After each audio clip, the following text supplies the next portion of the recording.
മാന്യപ്രേക്ഷകർക്ക് ക്രിക്കറ്റിലേക്ക് സ്വാഗതം. ഇന്നായിരുന്നു India south Africa ആദ്യ test. ടെസ്റ്റിനെ കുറിച്ചാണ് നമ്മൾ വിശദമായിട്ട് നോക്കുന്നത്. ഈ ചാനൽ ആദ്യമായിട്ട് കാണുകയാണെങ്കിൽ നിങ്ങൾ സബ്സ്ക്രൈബ് ചെയ്യുക. സൗത്ത് ആഫ്രിക്കയാണ് ആദ്യം ബാറ്റ് ചെയ്തത്. സൗത്ത് ആഫ്രിക്കയ്ക്ക് തുടക്കത്തിലെ ബാറ്റിംഗ് തകർച്ചയായിരുന്നു. ഇന്ത്യയുടെ മുന്നിൽ പിടിച്ചേക്കാൻ സൗത്ത് ആഫ്രിക്കയ്ക്ക് സാധിച്ചില്ല. ഇന്ന് എല്ലാവരും അത്ഭുതപ്പെടുത്തിയത് ബുംറയുടെ ബോളാണ്. സൗത്ത് ആഫ്രിക്കയ്ക്കെതിരെ ബുംറ തീ തുപ്പുമായിരുന്നു. ബുംറയുടെ മുന്നിൽ സൗത്ത് ആഫ്രിക്കയ്ക്ക് ഉത്തരമുണ്ടായിരുന്നില്ല. ഒരു പഴയ ബുംറയാണ് നമ്മളിന്ന് കളിക്കളത്തിൽ കണ്ടത്. ഇന്ത്യ ഇതുപോലെ ബൗളിങ്ങിൽ പിടിച്ചു കയറിയിട്ട് കുറെ കാലമായി. ടെസ്റ്റാണ് ഇന്ത്യ സൗത്ത് ആഫ്രിക്കയായിട്ട് കളിക്കുന്നത്. ആദ്യ ടെസ്റ്റിന് ഇന്നാണ് തുടക്കമായത്. ബാറ്റ് ചെയ്ത് സൗത്ത് ആഫ്രിക്കയായിരുന്നു. മാക്രം റിക്കറ്റിനുമായിരുന്നു ഇന്നിങ്സ് ഓപ്പൺ ചെയ്തത്. അവർക്ക് നല്ല തുടക്കം കിട്ടിയെങ്കിലും പിന്നീട് വന്ന ബാറ്റ്സ്മാൻമാർക്ക് ആർക്കും ജസ്കുമാറുടെ മുന്നിൽ പിടിച്ചു വെക്കാൻ സാധിച്ചില്ല. 103 എന്ന നിലയിൽ പരിതാപകരമായ നിലയിലേക്ക് സൗത്ത് ആഫ്രിക്ക വീണു. 57 റൺസിലാണ് ആദ്യ വിക്കറ്റ് പോയത്. പിന്നീട് അങ്ങോട്ട് സൗത്ത് ആഫ്രിക്കയുടെ കാര്യം പരങ്ങില്ലാവുമായിരുന്നു. പിന്നീട് അങ്ങോട്ട് കോശത്തറ പോലെയായിരുന്നു കൂട്ടത്തകർച്ച വിക്കറ്റ്. ജസ്കുമാർ ഇന്ന് സൗത്ത് ആഫ്രിക്കയിൽ ഇറങ്ങിയിട്ടു എന്ന് പറയുന്നതായിരിക്കും സത്യം. 5 വിക്കറ്റാണ് ഇന്ന് ബുംറ എടുത്തത്.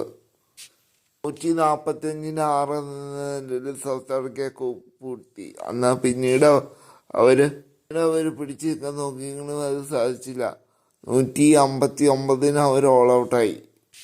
അതുപോലെ ഇന്ത്യക്ക് മുന്നിൽ നാണം കെട്ട് ഒരു ഫൈറ്റ് പോലും കൊടുക്കാൻ കഴിയാതെ നാണം കെട്ട് പോകുമെന്ന് ആരും കരുതിയില്ല.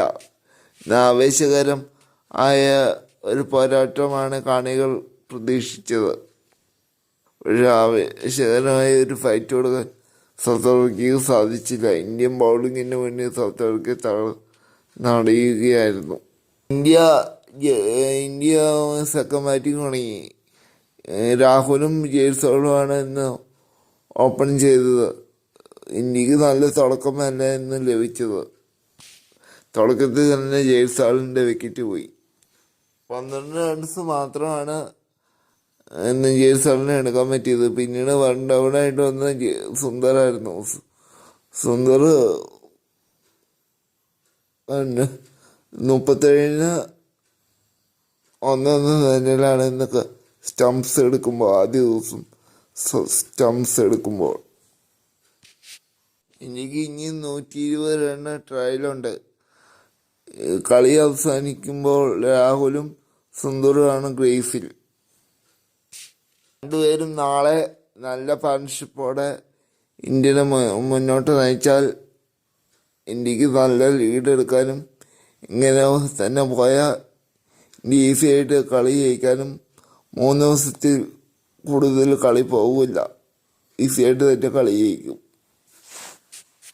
ഇത്ര ക്രിക്കറ്റ് വാർത്തകൾക്ക് വേണ്ടി ഈ ചാനലൊന്ന് സബ്സ്ക്രൈബ് ചെയ്യുക. കൂടുതൽ വീഡിയോസ് നിങ്ങളെ തേടിയെത്താൻ ബെല്ലൈക്കൻ എന്നെ ഇവിടെ ഇത് വയ്ക്കുക. നന്ദി, നമസ്കാരം.